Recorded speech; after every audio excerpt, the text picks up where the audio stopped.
Hello student, RPS classes के YouTube channel पर आपका स्वागत है। आज हम क्लास 12 के केमिस्ट्री के चैप्टर 1 सॉलिड स्टेट का 11वां भाग देखेंगे। इसमें हम लोग number of constituent particle in different unit cell के बारे में जानकारी प्राप्त करेंगे।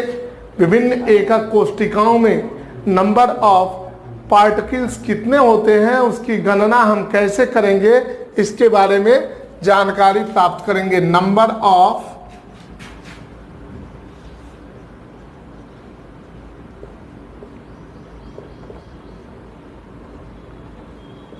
Particle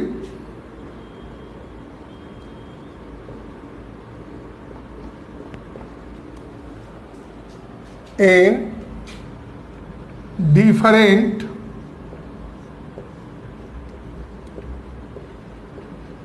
unit cell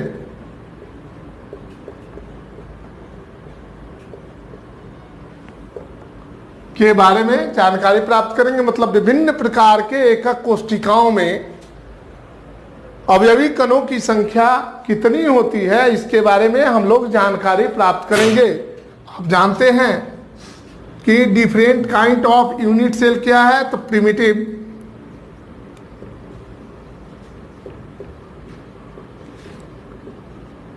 unit cell या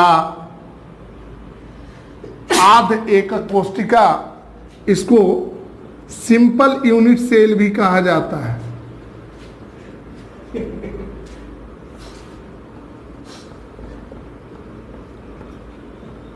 आप जानते हैं कि इस यूनिट सेल में 8 कोने होते हैं किसी भी यूनिट सेल में।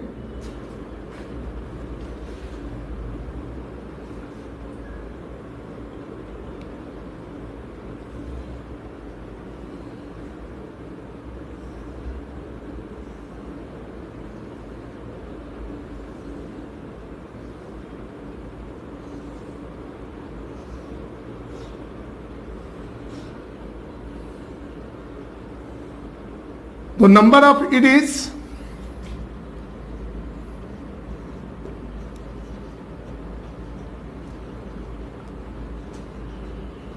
इक्वल 8,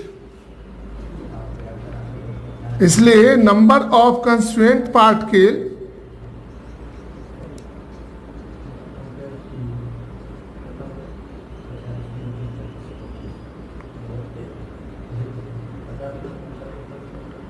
पार्टिकल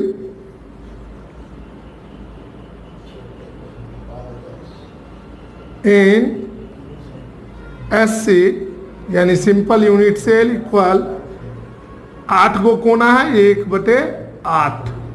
8 से 8 खत्म हो जाएगा, 8 1 जा 8। तो इस प्रकार हम देखते हैं कि सिंपल यूनिट सेल में, सरल एकक कोष्टिका में या आध एकक कोष्टिका में नंबर ऑफ यूनिट सेल जो नंबर ऑफ कंस्टिट्यूएंट पार्टिकल जो होता है वह 1 होता है। अब इसके बाद हम लोग बीसीसी टाइप के यूनिट सेल में देखते हैं कि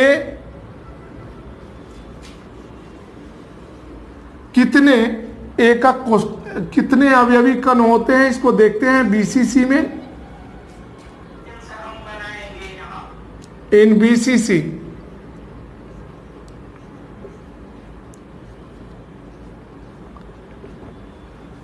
बीसीसी यानी body centred cubic unit cell, इसमें भी 8 कोने होते हैं। इट इज कितने हैं, 8। तो इंटू 1/8 प्लस एक भाग जो है, इसका एक भाग जो है सटा होता है, तो 1 × 1 इक्वल 8 1 जा 8। तो 1 प्लस 1 × 1 1 इक्वल 2। तो इसमें जो है number of constituent particle in BCC जो होता है वह 2 होता है। अब हम तीसरे एकक कोष्टिका के बारे में जानकारी प्राप्त करेंगे। इन एफसीसी इन FCC यानी फेस सेंटर्ड यूनिट सेल में नंबर ऑफ कंस्टिट्यूएंट पार्टिकल मतलब अवयवी कणों की संख्या कितनी होती है, इसको देखते हैं। आप जानते हैं कि फेस सेंटर्ड यानी फलक केंद्रित एकक कोष्टिका में 6 फलक होते हैं।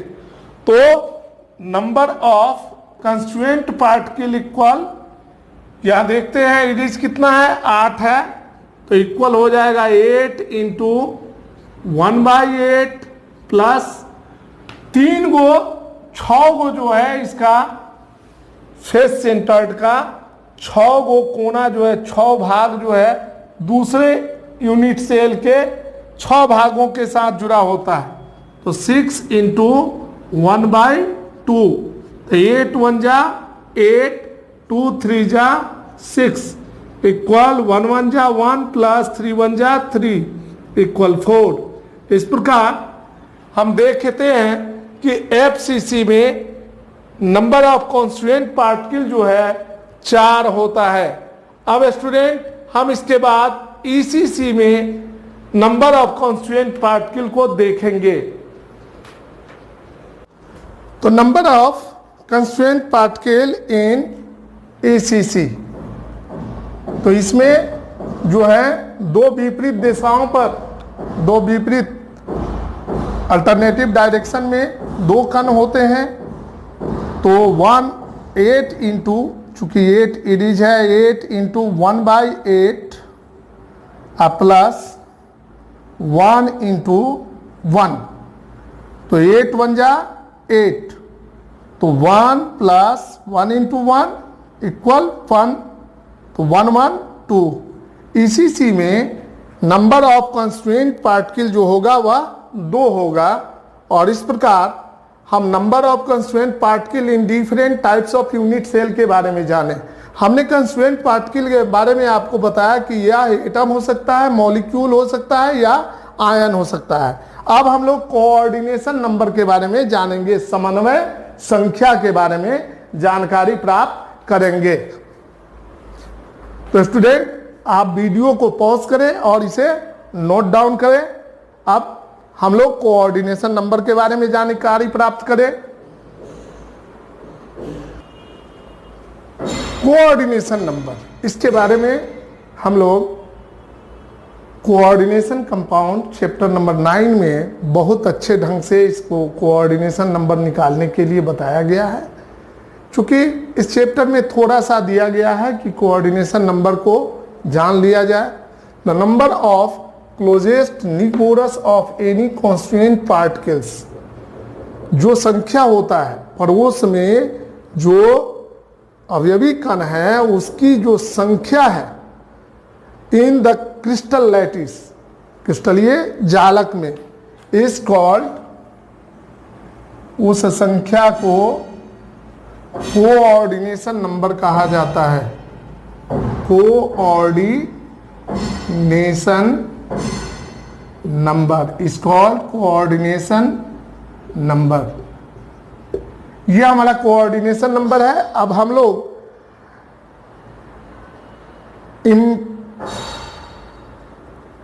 इम्परफेक्शन इन सॉलिड के बारे में या डिफेक्ट्स इन सॉलिड के बारे में हम लोग जानकारी प्राप्त करेंगे। मतलब ठोसों में जो अपूर्णताएं हैं, जो दोष है, उसके बारे में हम लोग अध्ययन करेंगे। तो देखते हैं इम्परफेक्शन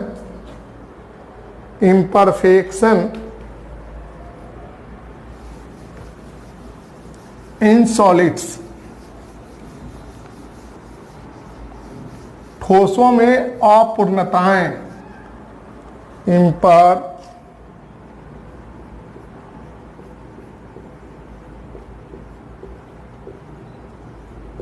imperfection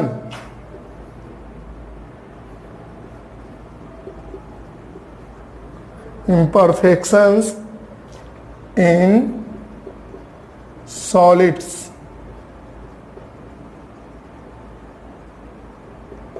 ठोसों में अपूर्णताएं।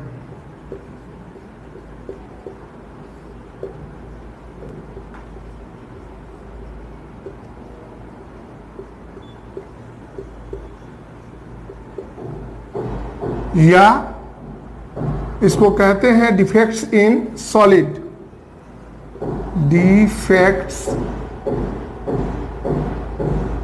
इन सॉलिड्स, यानी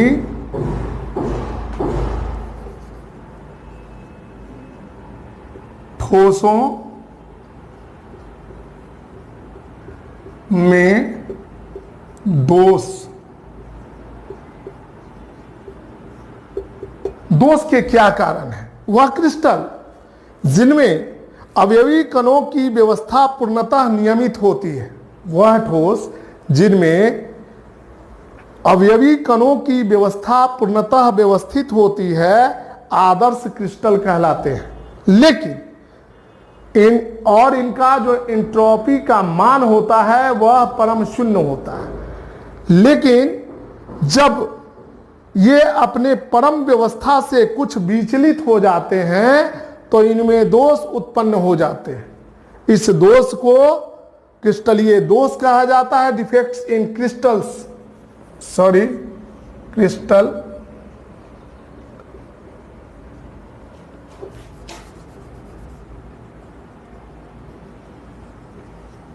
क्रिस्टलीय दोष,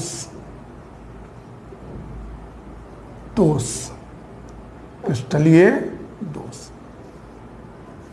दुनिया में कुछ ऐसे भी क्रिस्टल पाए जाते हैं, वैसे क्रिस्टल वह क्रिस्टल जिनमें अवयवी कणों की व्यवस्था पूर्णतः नियमित होती है उनको आइडियल क्रिस्टल कहा जाता है। लेकिन कभी कभी ये अपने स्थिति से, व्यवस्था से विचलित हो जाते हैं, जिससे क्रिस्टल में अपूर्णता यानी इम्परफेक्शन या डिफेक्ट्स आ जाता है।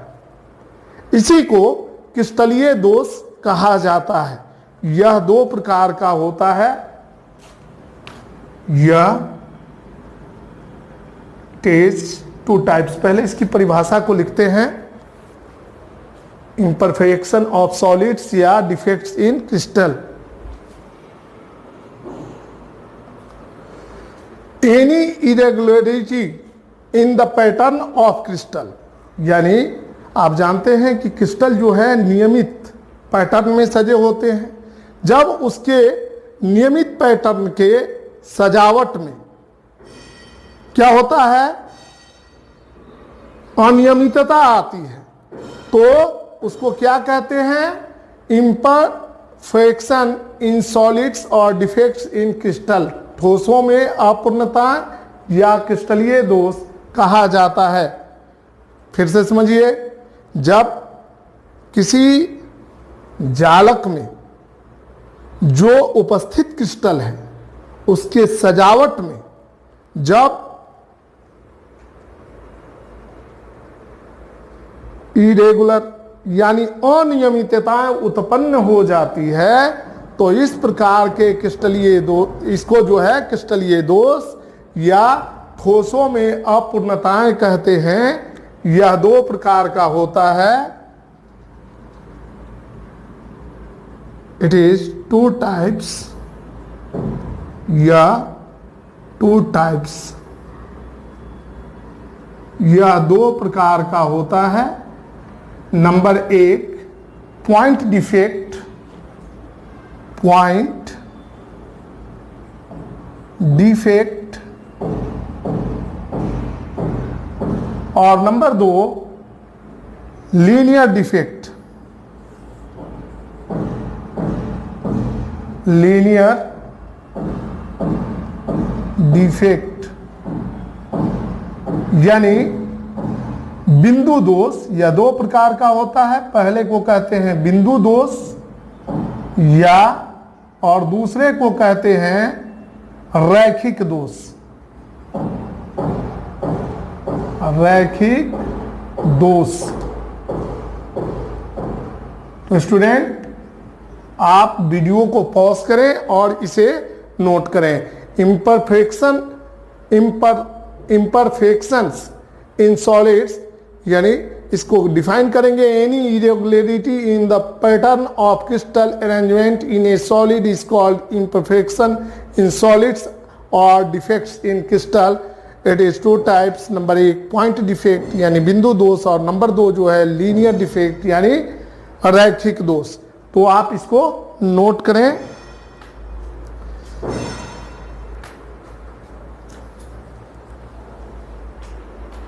कभी कभी पढ़ाई के दरमियान कुछ हंसी मजाक भी होना चाहिए, सीरियस रूप से ही पढ़ाई नहीं होता है, हंसना भी जरूरी होता है। तो हंसने के लिए भी कोई ना कोई बंदोबस्त होना चाहिए। तो हंसने के लिए मान लिया जाए कि अभी कोरोना काल में लॉकडाउन हुआ था, तो सभी लोग अपने घरों में बंद थे, तो दुनिया में जितने भी झंझट वगैरह थे वह समाप्त हो गए थे। लेकिन हर एक दिन 86,400 बार यानी हर एक सेकंड में पति और पत्नी के बीच लगातार झंझट हो रहा था। ठीक है, तो देखते हैं पहले पॉइंट डिफेक्ट के बारे में, फिर इसके बाद हम लोग देखेंगे लीनियर डिफेक्ट के बारे में।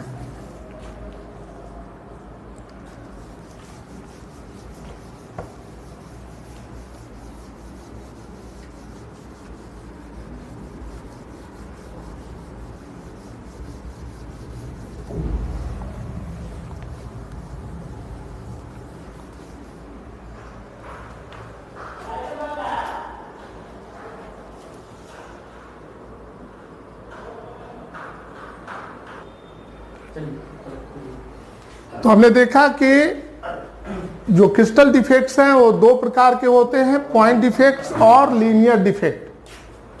पॉइंट डिफेक्ट किसको कहते हैं? Defect occur when an atom is missing or is irregularly arranged in a crystal lattice is called point defect। इसको जो है हम पॉइंट डिफेक्ट, यहाँ देखिए ये सजावट है, पैटर्न है, इसमें से यहाँ जो है खाली स्थान है, यहाँ कोई क्रिस्टल में जो है कंस्टिट्यूएंट पार्टिकल नहीं है, खाली जगह है।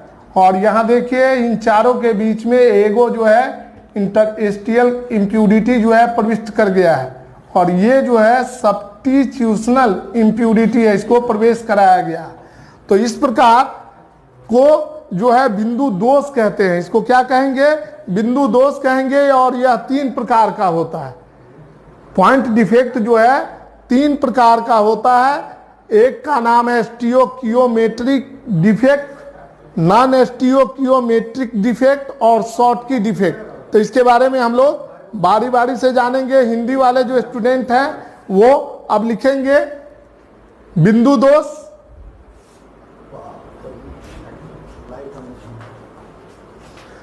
देखते हैं हिंदी वाले लिखेंगे बिंदु दोष, डैश करेंगे, लिखेंगे जब एक परमाणु या बिंदु के चारों ओर अनियमितताएं उत्पन्न हो जाती है तो इस प्रकार के दोष को बिंदु दोष कहते हैं। फिर से नोट करें, जब एक परमाणु या बिंदु के चारों ओर अनियमितताएं उत्पन्न हो जाती है तो इसको बिंदु दोष कहते हैं। यह 3 प्रकार का होता है, स्टाइकियोमेट्रिक दोष, नॉन स्टाइकियोमेट्रिक दोष और अशुद्धता दोष। ये 3 प्रकार के होते हैं। इसके पहले हमने बोल दिया था शॉर्टकी दोष, वह दूसरे प्रकार का दोष है।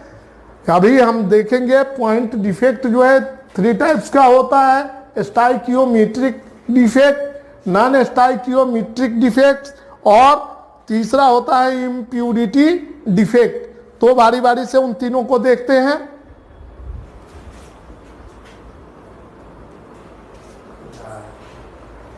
Point defects are 3 types: stoichiometric defect,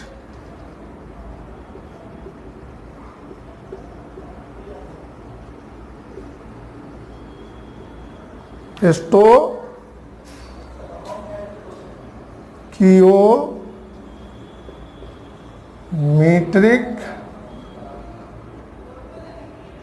दोष,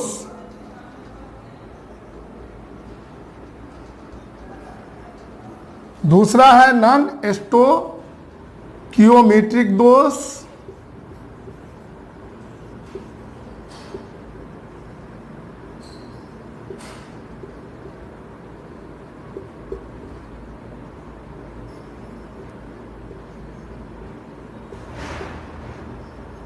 नॉन एसटी कियोमेट्रिक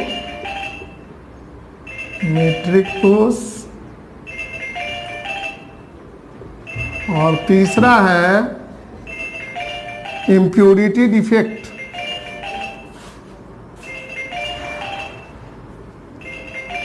अशुद्धता दोष।